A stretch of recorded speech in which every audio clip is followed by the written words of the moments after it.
Buenas, ¿cómo va eso, futuros doctores y doctoras? Bienvenidas y bienvenidos a este espacio. ¿Qué tal? Un gusto estar acá. Hoy nos calzamos los guantes de socióloga para entender el derecho desde otro lado. Porque, seamos sinceros, ¿no? Sí, totalmente. Antes de que existieran nuestras queridas facultades y los parciales de sociología jurídica que, bueno, a veces nos quitan el sueño, Uf, ni hablar. ya había gente pensando al derecho no solo como un conjunto de normas frías, ahí en un código, sino como algo que vive y respira en la sociedad. Exacto. Como un fenómeno social con todas las letras. Así es. La pregunta de fondo que movilizó a estos pensadores era ¿de dónde salen las leyes? ¿Por qué algunas pegan y otras no? Y sobre todo, cómo se relacionan con el poder, con la economía, con la forma en que nos llevamos entre nosotros. No es poca cosa, ¿eh? Para nada. Y esa es la misión de hoy, hacer un recorrido por las ideas de algunos pioneros, 4 tanques del pensamiento que empezaron a tirar de la punta de este ovillo. Vamos a ver cómo cada uno, a su manera, nos ayuda a entender que el derecho no flota en el aire. No, sino que está recontrametido en el barro de lo social. Así que ajusten los cinturones que despegamos. Vale. Bueno, a ver, arranquemos con uno que siempre genera debate, Karl Marx. Un clásico ineludible. Para Marx, la cosa era bastante directa, ¿viste? Casi como una radiografía de la sociedad. Él veía todo organizado alrededor de la economía. Claro, de quién tiene los medios para producir y quién, bueno, labura para ellos.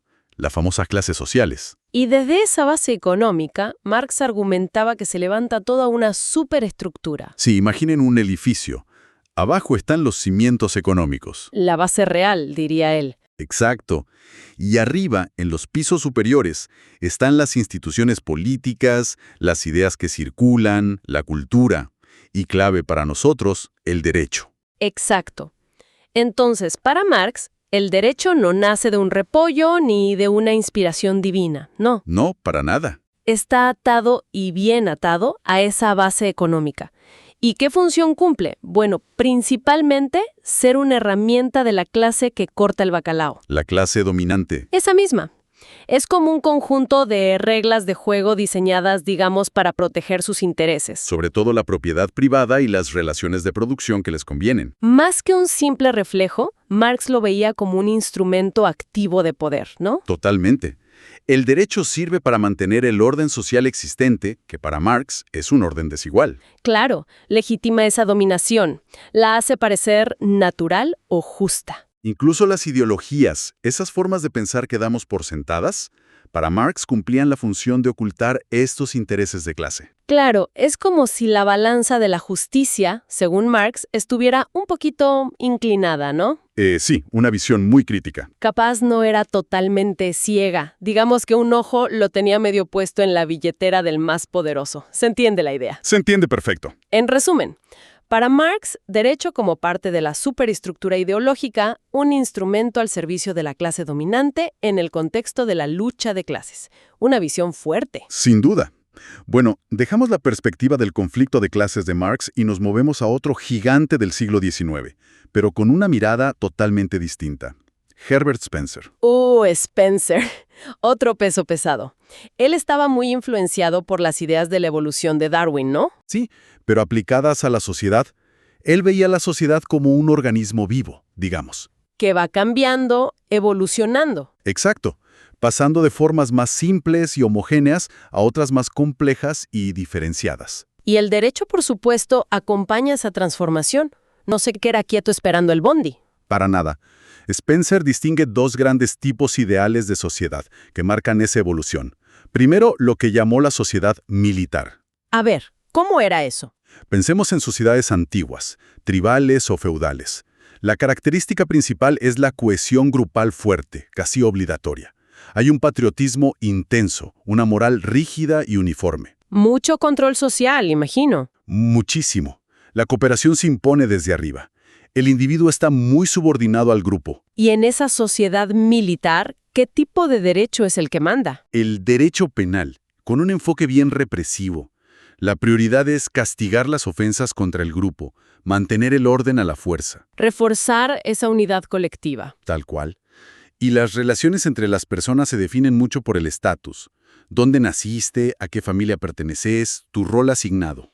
No hay mucho margen para la elección individual ahí. muy poco, pero Spencer veía que las sociedades evolucionaban a ser otro tipo, la sociedad industrial. Ah, la moderna, digamos. Claro. Acá el panorama es diferente. Hay mucha más libertad individual, la cooperación es voluntaria, basada en acuerdos. En contratos. Exacto. La gente se relaciona porque le conviene, porque se necesita mutuamente para distintas funciones. Surge un espíritu más cosmopolita, menos tribal. Y acá viene el cambio clave en el derecho, ¿no? Justamente. En la sociedad industrial, el que gana protagonismo es el derecho restitutorio o contractual. O sea, el derecho civil, el comercial. Esos mismos.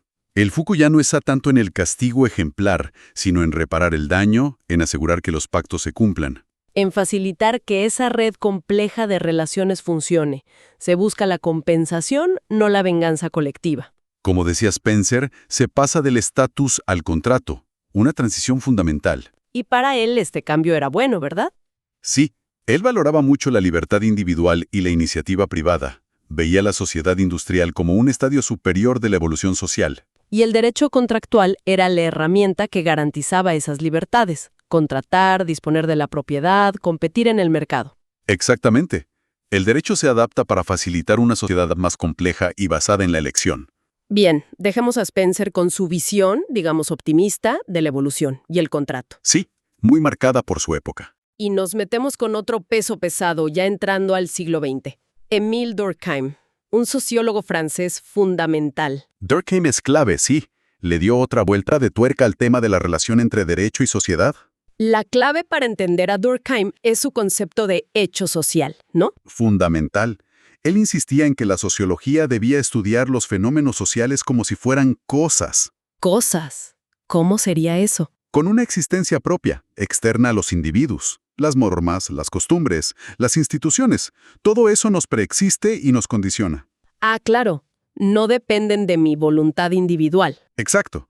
Y los hechos sociales se explican por otros hechos sociales, no por la psicología de cada uno. Muy bueno eso.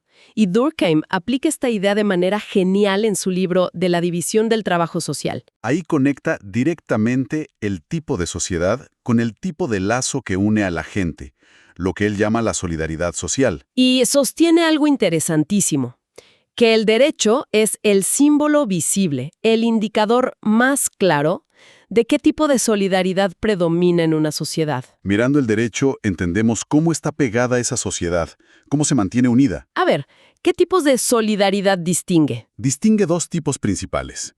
Primero, la solidaridad mecánica. Mecánica. Suena raro. Es propia de sociedades más antiguas, más simples, donde la gente es muy parecida entre sí.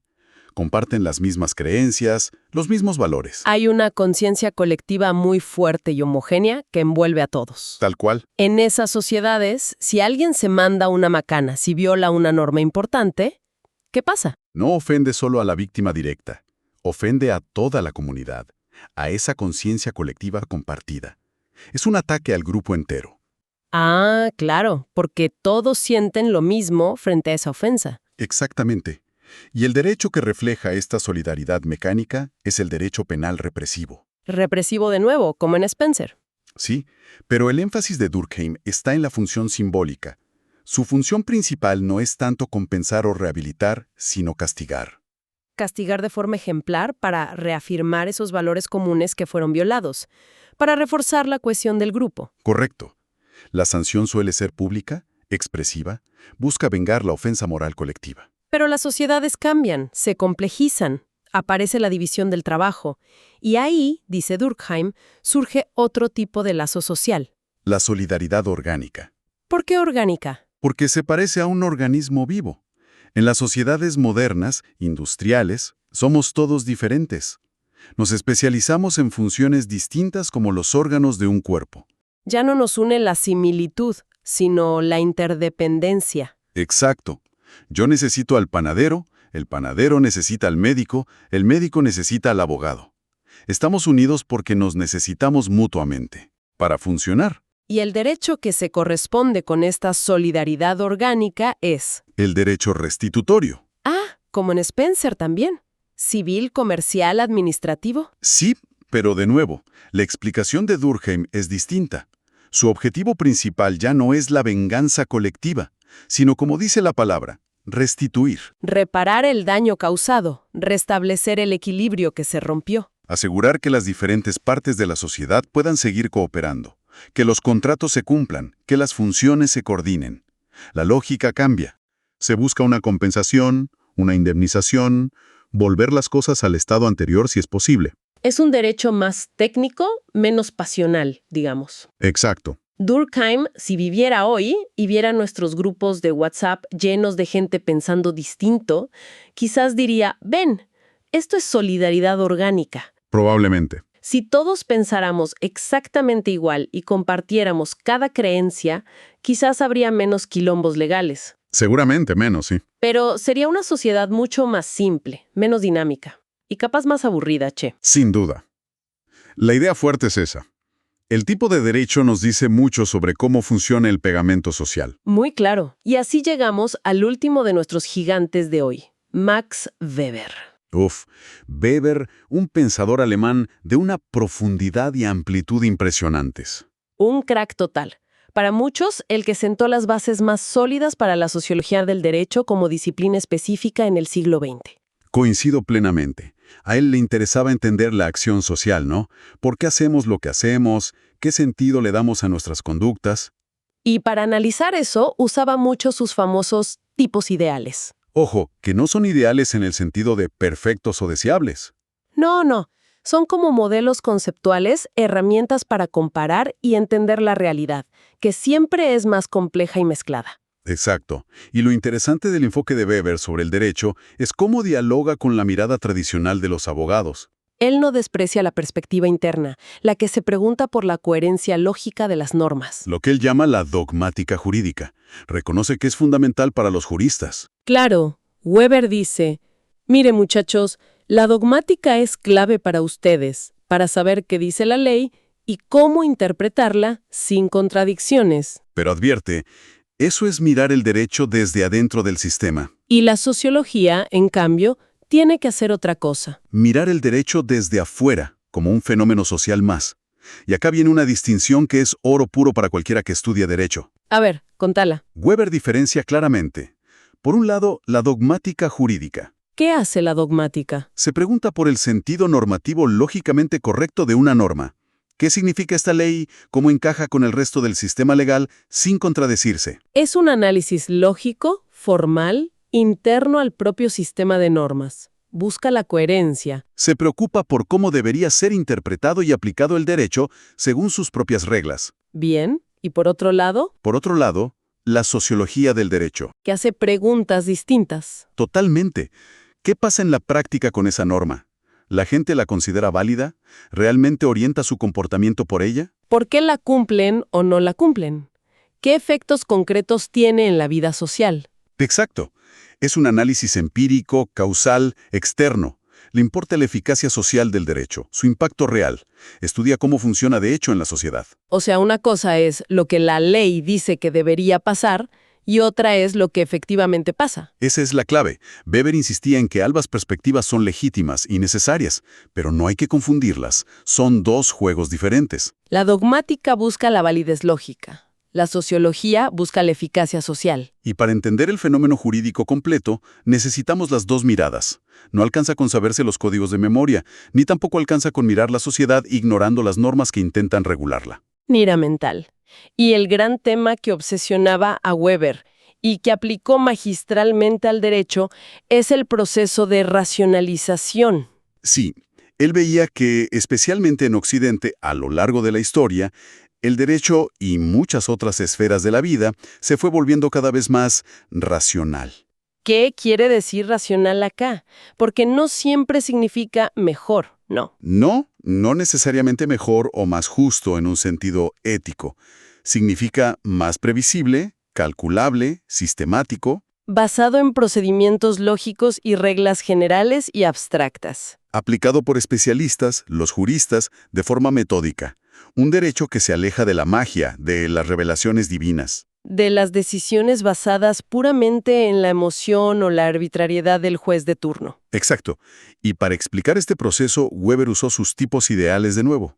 Hizo una doble distinción que es un poco compleja, pero muy útil. A ver si la seguimos. Por un lado, diferenció entre derecho material y derecho formal. Material versus formal. Derecho material es cuando las decisiones se basan en criterios externos al sistema jurídico, valores éticos, políticos, económicos, sentimentales. Se busca la justicia del caso concreto, digamos. ¿Y el formal? Derecho formal es cuando las decisiones se basan en criterios puramente jurídicos, internos al sistema legal. Seguir un procedimiento establecido, aplicar una norma abstracta sin mirar tanto el caso particular. Entendido. ¿Y la otra distinción? Por otro lado, diferenció entre derecho irracional y derecho racional. Irracional versus racional. Derecho irracional es cuando los medios para decidir o crear normas no son controlables por la razón. Usar oráculos, revelaciones, la pura intuición personal e impredecible del juez. No hay un método lógico. Claro, y derecho racional es cuando se usan procedimientos lógicos, reglas claras y generales, análisis intelectual. Hay un método controlable. Bien, ¿y cómo se combinan estos? Combinando esto, Weber armó una especie de mapa. Podríamos tener un derecho material y racional. Como el juez de una tribu que decide según su sabiduría ancestral o lo que sintió ese día, buscando una equidad concreta pero impredecible. Perfecto. O un derecho formal y racional, ¿Cómo sería eso? como seguir un procedimiento mágico u oracular al pie de la letra, aunque el resultado no tenga lógica interna. Es formal porque sigue el rito, pero irracional porque el rito es mágico. Entiendo. ¿Y hacia dónde vamos? Pero el tipo ideal hacia el que tendió el derecho moderno en Occidente, según Weber, es el formal racional. El nuestro, digamos. Exacto. Este es el derecho que conocemos hoy. Un sistema complejo de normas abstractas y generales, lógicamente conectadas. Aplicadas por profesionales, jueces, abogados, a través de procedimientos bien definidos y previsibles. Es un derecho técnico, burocrático en el buen sentido weberiano, que permite calcular las consecuencias de las acciones. Casi como una máquina predecible, decías antes. Sí, esa es la idea central de la racionalización formal del derecho. ¡Qué viaje, eh! Pasamos por Marx y su visión del derecho como lucha de clases. Por Spencer y la evolución del contrato. Por Durkheim y el derecho como espejo de la solidaridad social. Y por Weber con la racionalización y la mirada sociológica. 4 perspectivas clásicas, a veces en tensión, pero todas apuntando a algo clave. ¿A qué? ¿Cuál sería la conclusión? Que el derecho no es una creación abstracta, ni un conjunto de reglas que existen en el vacío. Es un fenómeno profundamente social. Nace de la sociedad, responde a sus conflictos y necesidades, refleja sus estructuras y valores. Y a su vez, intenta moldearla. Hay una relación de ida y vuelta constante entre lo jurídico y lo social. Entonces, ¿para qué nos sirve la sociología del derecho? Esta mirada desde afuera que inauguraron estos pensadores.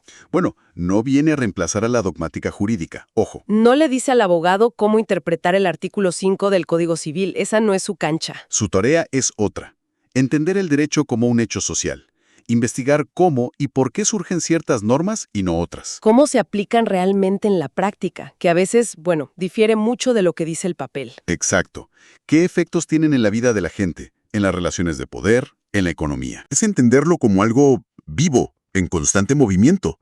Así que la próxima vez que estén repasando para un parcial, leyendo un fallo denso o discutiendo una ley nueva, Hay que acordarse de esto. detrás de cada artículo, de cada formalidad, de cada concepto técnico, hay una historia social, hay intereses en pugna, hay formas de organizar la convivencia. Visiones del mundo. Y seguramente, como decíamos al principio, también hay un par de peleas políticas y económicas de fondo que explican por qué esa norma es como es y no de otra manera. Claro.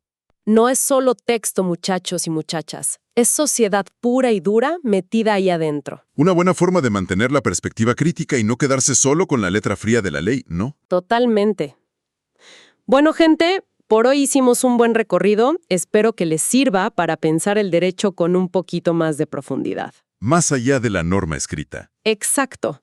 Nos encontramos en la próxima. A seguir metiéndole al estudio, que falta menos. Hasta la próxima.